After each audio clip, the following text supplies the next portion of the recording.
like another character in the movie. And before it was made, of course, that it was the same movie by the same director. It was called LA Takedown. This is something that we did. There's a lot of analysis on YouTube about Heat, most often by people discussing the action scenes, also the cinematography, and also its themes of loneliness and dislocation from wider society and its norms. And it's here I'd like to get into something of a little digression from the movie. It was earlier in the year when I was reading an obscure book called The Cortex by a writer called Martin, that he came back to my mind once again. Martin's book explains from the 1930s onwards has had a profound influence on how Americans, and by now all the West, actually live and think. Not just in terms of consumerism working for a corporation, but politically correct programs in there that really chat. And then there's the more obvious problem of what to do with quality news, old movies now that in the old ages, more than not being a tedious shit. Usually that will poison the well, and it has done on other movies, but I keep going back to these again and again. In fact, if I had a load of stats on what movies I say I like juxtaposed to movies I watch, I would probably win. Apocalypse Now was a great movie, but my personal preferences were that I've watched Rambo 2 many millions times than Apocalypse Now. Heat covers both these bases. The movie I think is great, but I actually go back and watch time and time again. The film was seen as a standard crime heist drama, but with the novelty factor of having Al Pacino and Robert De Niro on screen together to each other, and trying to outact each other for the first time. There's also a high-powered supporting cast featuring Val Kilmer, John Voight, Tom Sizemore, Tom Noonan, Natalie Portman, and Danny Craig. Take some pills, lift weights, self-improve. Yet what people don't seem to want to confront is the possibility that our way of life is incorrect, inorganic and unhealthy, and depressed and suicidal men are just more in tune with that. But that is a much harder problem to solve than here's some pills. But the problem here is that when we talk about male atomization and loneliness, we need to be asking in relation to what? I know a root will be some sort of physical radical, which is usually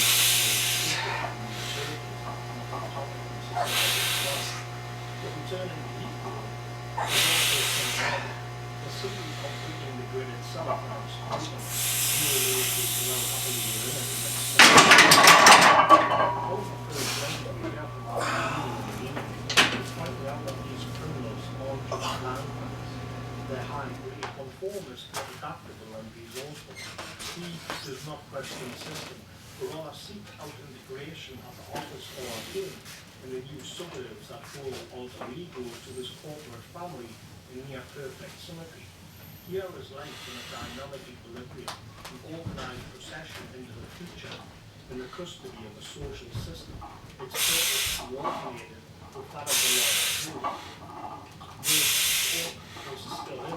The organisation man remains lucid critique of the self-regulating processes of the organisation complex. Its author, like Reisman, continued to hold out for the redemptive potential of an organisation. Years to fight the organisation and cheat on the personality tests administered by him dead weight. He throws the TV set out into the street. All he has now is the hunt. The aftermath of the bank heist sees De Niro's character take a different direction.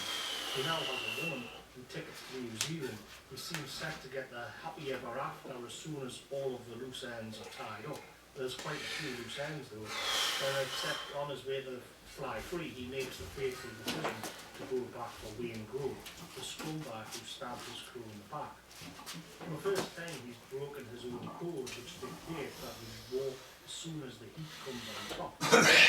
It's debatable why man wrote the script this way. Certainly we have to wrap it up somehow, and I'm guessing in a film which is already downbeat and melancholic, allowing the main antagonist to fly off into paradise with a cheap bird, or sell a face to the audience in town. You can see that De Niro's Macaulay knowing he left behind a piece of shit and I was responsible for the death of his friends, and even the rape and murder of his friend's wife, knowing forever that he was out there somewhere. At any rate, he walked away from the scene. It's too late.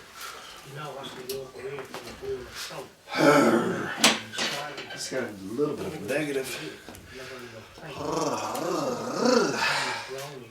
The nucleus of man's arsenal. But what does man say about men? Michael's 95 Crimes has several classical genre elements, whilst at the same time splits the tropes that genres are known for. Author and critic Robert Cortex studied Western and gangster films, stating that the gangster is intelligent,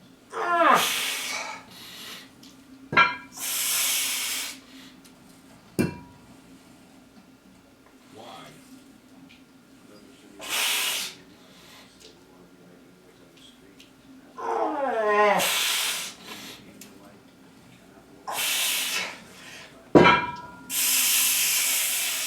crude,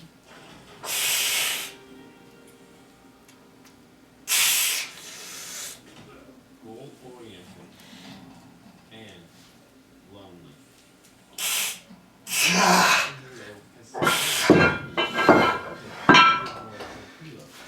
Because for him, life is only way to do serious, not to the disproportions of his temperament.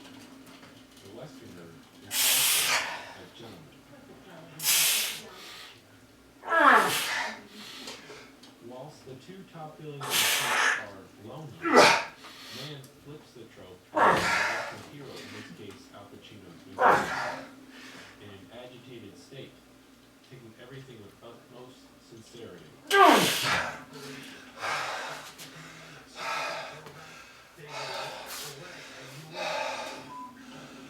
He is constantly on the move, looking for action. Makes Vincent victorious in the end. Fortitude to let go. Both men demonstrate sheer tenacity and drive, but Vincent does one thing that Neil never does. He takes a break. He accepted the notion that he did not win, he did not bring Neil to justice, and instead of continuing this pursuit, he goes home and he is rewarded for it. He discovers his stepdaughter has attempted suicide in a newly rented hotel bathtub and rushes to save her. If he chooses to stay another hour at work, he will not rescue her. This moment and trait also happens for the two characters of Chris and Shaharley. Lives up to the spare a life in prison for him, or worse, and Chris obliges to him instead of stupidly going after prison. They both go their own way to save their son. If they didn't, he would be stuck in an orphanage. The final look on both faces shows the despair between the two, a representation of all the bad decisions they've made, making them proud that they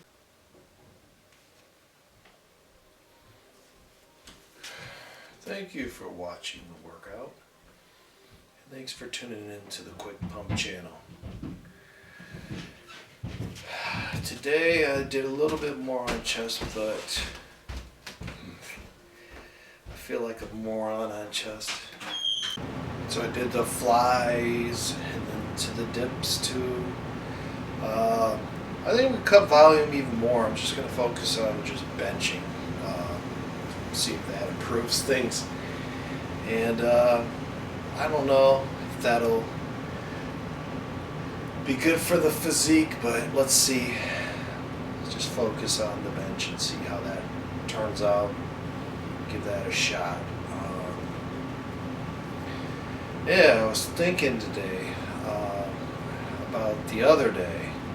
It's really cold, but I seen an ant in the bathroom, like a big old wood ant, not like a little piss ant, but like a big ant.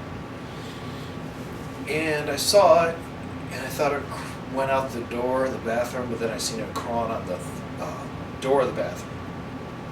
Got it, and I crushed the ant. And then today, I was thinking about everything's going to be okay, you know, like instead of certain ideations, the ideation I have now when things turn left.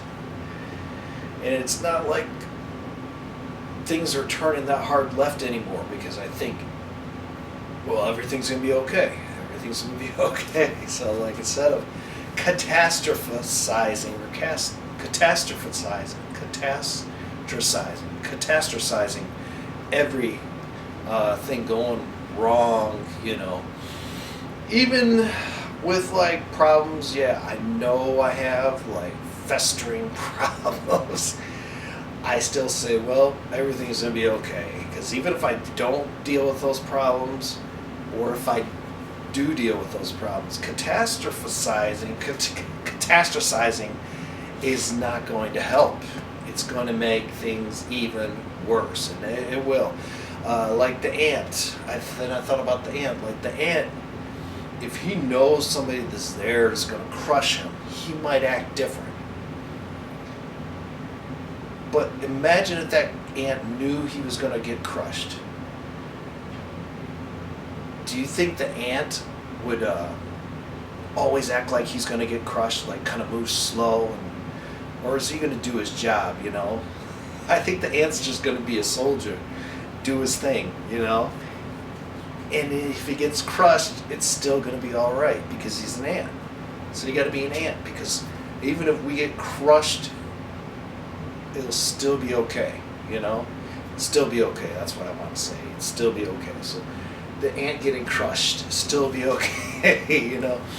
And it goes kind of deeper with me now. So it's like, if I think something's going to be going really wrong, I still got to think in a little bit, think it out further, or not even further, but just say, it's going to be okay.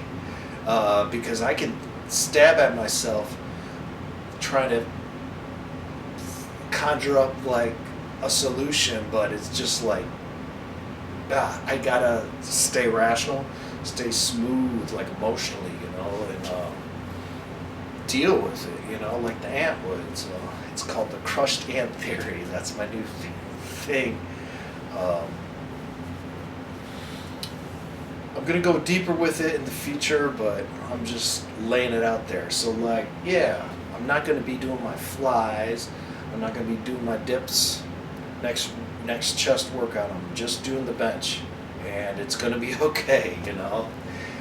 We're gonna see if I can get crushed under the bar. That's the crushed ant theory in practice. So we're gonna get crushed, and then we're gonna get pumped. So let's get pumped and crushed. Pump it up, keep pumping, and keep checking out the Quick Pump channel for more fun stuff. Oh yeah, another fun thing about a home gym is like when you fail at a lift, it's like just you. Now that can be very dangerous, you know, if you don't have safety rails like I do. So I got safety spotters, so I'm good. So that's another thing about a home gym. You should have those safety spotters. But if you don't, there's a good Jason Blaha video somewhere out there where he demonstrates how to do a failed lift. He always gets like behind make sure he doesn't fall on the neck, you know. It's behind the rails of the bench is where his neck is. So like, so it might suck. You might be clinging on the holder of the racks, but you got to make sure your neck's, you know, this maybe from clavicle back is behind or with the rails. That way, when it fails, it doesn't roll back on you, but that way you're there, it's safe. It's not going to crush your neck. It might get your collarbone a little bit, but then you can roll it forward towards your stomach and then just stand up with that. You know what I'm saying? Or just stand up. Yeah, it might crush a little stomach and balls and stuff, but as long as you don't crush your neck. That's how Jason Blaha shows you how to fail a lift. I think he's demonstrated it in a gym before. But yeah, if you're going to be benching at home, just kind of be aware of where your neck is, so if you do fail it, and then you don't have to boom, boom with the weights, which is an option, but if you got like a guitar amp on the side, or you know, somebody, or a pet, or like let's say you got like a what are those things? Like a gerbil or a hamster or a guinea pig cage at the side or a fish tank or something. You don't want to be clanging into it, or you got your car over there, you know. You don't want to be doing that. So I think you should do the Blaha method. So of failing.